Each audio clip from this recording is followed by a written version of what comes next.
దయాకర్ అన్న బస్ యాత్రప్పుడు దయాకర్ అన్నకు నేను రోజు 2 సార్లు ఫోన్ చేసేవాడిని. మార్నింగ్ లేచి అన్న నా ఫోన్ ఎత్తేవాడు, ఏం తమ్ముడు ఇట్లా చేద్దాం అనుకుంటున్నాను.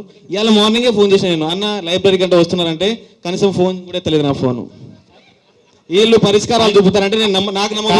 అయితే నీ ఫోన్ అప్పుడు నేనేదో మీటింగ్లు ఉంటా, వీళ్ళు అయితే ఎత్తినా నేను ఇక్కడ ఉండగానే ఫోన్ చేసిన, ఆ గేట్ ముందనే ఫోన్ చేసిన, మీరు వచ్చిరన్నా. మీతో పాటు 100 మంది పోలీసులు తీసుకొచ్చి నాకు అర్థం కాలేదు. నేనైతే వాళ్ళని రమ్మని మిమ్మల్ని కొడుతున్నాం మేము, మిమ్మల్ని కొడుతున్నావా? నేనే వాళ్ళని చూసి పరేషాన్. సో సరే అది ఇష్యూ కాదులే. మీరు జోకాలంటే జోకండి బాబు. దయాకర్ అన్నో కాంగ్రెస్ పార్టీని జోకండి, మాకు అవసరం లేదు. మేము కాంగ్రెస్ పార్టీ కోసం గట్టి కష్టపడిన వాళ్ళే. వాళ్ళు ఇయ్యరు బాబు నోటిఫికేషన్, వీళ్ళు వినరు, మారారు బాబు. దొడ్లైనా గొడ్డైనా మారుతారు వీళ్ళు. మారు ఎన్నిసార్లు చెప్పాలి నోటిఫికేషన్ ఇవ్వాలని? తెలియదా? ఇంటెలిజెన్స్ లేదా వీళ్ళకు? మీరు చెప్పాలా? ఇంటెలిజెన్స్ ఫెయిల్ అయిందా వీళ్ళకు? కనీసం ఇంటెలిజెన్స్ లేదా వీళ్ళకు? సిగ్గుండాలి మాట మాట్లాడడానికి, త్వరలో చెప్పుకోవడానికి.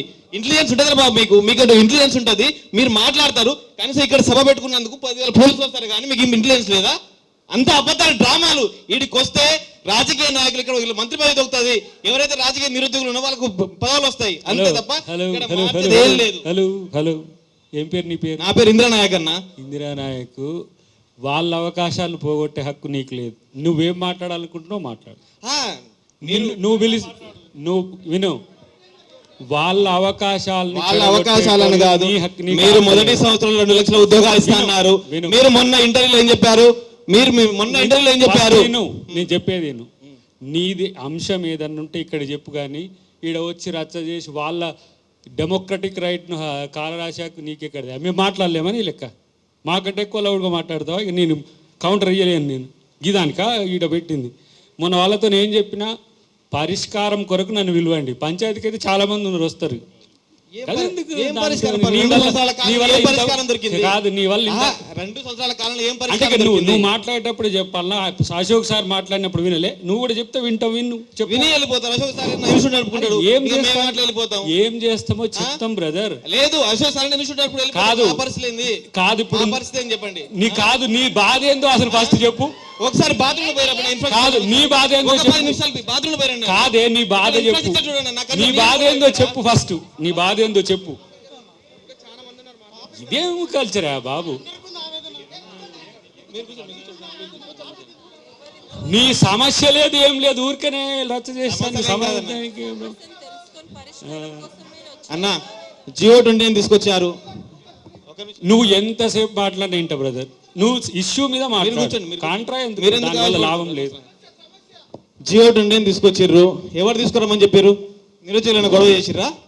రాష్ట్రాన్ని గొప్పలు చేసిరా? ఏమన్నా ఎవరు తీసుకురామని చెప్పారా? అనవసరంగా ఉన్న జియో 15 తీసుకొచ్చి అలా బడుగు బలైన పిల్లలు అన్యాయం చేసిర్రు. మీరు కూడా ఎస్సీ పెట్టాను, నేను ఎస్టీ పెట్టాను. కనీసం మీరు కూడా మాట్లాడాలి ఆ విషయం మీద. మీ ఇంటికి వస్తుంటే మీకు అపాయింట్మెంట్ కూడా ఇవ్వలేదు. మీరు ఇలా కొంచెం పరిష్కారం చూపెడతాంటే ఎట్లా నమ్మాలన్నా మేము? మాకు అర్థం కావట్లేదు. మీరు 2 లక్షల ఉద్యోగాలు ఇస్తా అని చెప్పి రాహుల్ గాంధీ చెప్తే మేము చెప్పామని చెప్పి ప్రతిరోజు మీరే మాట్లాడుతున్నారు. ఎన్ని రోజులు తప్పించుకుంటారు? ఇంకా 2 సంవత్సరాలు ఉంది గవర్నమెంట్. ఇంకో పోతే ఇంకో 2 సంవత్సరాల తర్వాత వీళ్ళు నిరుద్యోగులు అయిపోతారు. ఎట్లా అంటే నెక్స్ట్ గవర్నమెంట్ మనకు జాబ్ వస్తుంది, వీళ్ళకి ఆ జాబులు కాదు. కాంగ్రెస్ పార్టీకి 2031 వరకు ఉంది. అది వాళ్ళకి మీకుండొచ్చు. అంటే మేము కష్టపడిన వల్ల మీరు అనుభవించే తప్పులేదు, కానీ తర్వాత మీ కాంగ్రెస్ పార్టీ భవిష్యత్తు ఉంటుంది కదా. మేము కొట్లాడి వచ్చిన తెలంగాణలో ఉద్యోగం అడుగుతున్నావురా బాబు. నువ్వు ఫస్ట్ అది తెలుసుకో. అదే మేము ఎవరితో మాట్లాడుతున్నావు తెలుసుకో. నువ్వు కాంగ్రెస్ పార్టీ లీడర్ కాదు ఇక్కడ. మీకంటే ఎక్కువ కేసులు పెట్టుకొని జైల్లో అర్థమైందా? మీరు కేసులు చెప్పుకుంటారేమో, మీ కేసులు చెప్పుకుంటారు కాదు. పరిష్కారం చూపెట్టండి. మాట్లాడతావు నువ్వు. మాకే తాతకు తగ్గులు నేర్పించావు. మాకంటే ఎక్కువ ఉద్యమాలు చేసినావు నువ్వు. నువ్వు ఏడవున్నావు? మొన్న వచ్చినావు నువ్వు మళ్ళీ. అరే ఇష్యూ చెప్పురా నాయన అంటే వాళ్ళకు మంచిగా వాళ్ళ సమస్యలు చెప్తుంటే వాళ్ళ మధ్యన పంచాయతీలు పెట్టుకుంటానికి వచ్చినట్టున్నావు. మాట్లాడని ఇంకోటి దాగర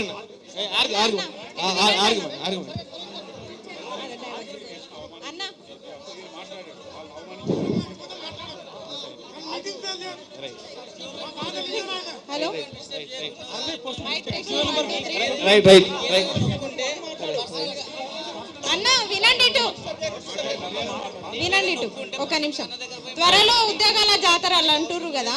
దాగరన్న త్వరలో ఆగమ్మ అస్మాగా అమ్మ మనోన్ని ఆయన అయిపోయి తల్లి నువ్వు అట్లా అనొద్దు. ఆయన అయిపోయి ఏది చెప్పని ఆయన చెప్పని. దయాకర్ అన్న సిలబస్ కమిటీని వేశారు, దాదాపు 2-3 నెలలు అయిపోయింది, ఇంకో 4 నెలలు పొడిగిస్తారు. అంటే ఎప్పుడు మళ్ళీ ఎప్పుడు అంటే కొత్త సిలబస్ కమిటీ వచ్చేటప్పుడు అందరు కూర్చోనమ్మా, అందరు కూర్చొని అట్లా ఎందుకు అట్లా మన నిలబడు. ఆ సిలబస్ కమిటీ ఒక్కసారైనా మీటింగ్ జరిగిందా అన్న? అంటే మాకు అనుమానం, ఒక్కసారైనా మీటింగ్ జరిగిందా? ఏ సిలబస్ చేంజ్ చేయాలనుకుంటున్నారు, ఏం మాట్లాడాలనుకుంటున్నారు? మాకైతే అవగాహన లేదు. ఎందుకంటే మీరు పెద్ద పెద్ద ఉద్యమాలు చేసి ఇక్కడ వచ్చిర్రు. ఎందుకంటే సిలబస్ కమిటీ మారితే ఒకవేళ ఒక సబ్జెక్ట్ మారితే ఒక సబ్జెక్ట్ పక్క పడేసి వేరే సబ్జెక్ట్ చదువుకుంటాం మేము. కాబట్టి మీరు ఏదైనా సిలబస్ కమిటీ గురించి మార్చాలన్నప్పుడు ఎవరైనా అంటే మాకు చెప్తే మేము ఇక వేరేదాన్ని చదువుకుంటాం కదా. ఇప్పుడు దాకా 5-6 నెలలు అయిపోయింది సిలబస్ కమిటీ అని చెప్పి, ఇప్పుడు దాకా దాని గురించి ఊసే లేదు. కాబట్టి మీరు కొన్ని బ్లండర్ మిస్టేక్ చేస్తారు. 29 ఒకటి, ఈ సిలబస్ మారడం ఒకటి, 46 ఒకటి, ఇవి కనుక దిద్దుకుంటేనే మీ గవర్నమెంట్ మళ్ళీ వచ్చే అవకాశాలు ఉన్నాయి. మీరు కనుక అట్లే చేసిరనుకో ఇంకో 25 సంవత్సరాలు 30 సంవత్సరాలు కాంగ్రెస్ అదో పాతాళకి ఒక్కపాటిలో కాంగ్రెస్ పార్టీ ఉండేదంట అని చెప్పుకుంటారు నిరుద్యోగులు. ఇక మీ ఇష్టం, అది ఇక మీ కృతిగా వదిలిపెడుతున్నాం. ఎందుకంటే ఇప్పుడన్నా మా సమస్యలను పట్టించుకోండి. మీరు ఆ రోజు బస్ యాత్ర పోతున్నప్పుడు జెండా బాగుప్పి అటు నుంచి ఇటు బాగుప్పి తమ్ముడు వెళ్ళాలి, తమ్ముడు చేయాలి, తమ్ముడు ఆ రోజైతే పిలుస్తావు మంచిగా. పిలవలేదు, మీరు అవసరానికి వచ్చారు ఆడికి, మేము ఎవరిని పిలవలేదు.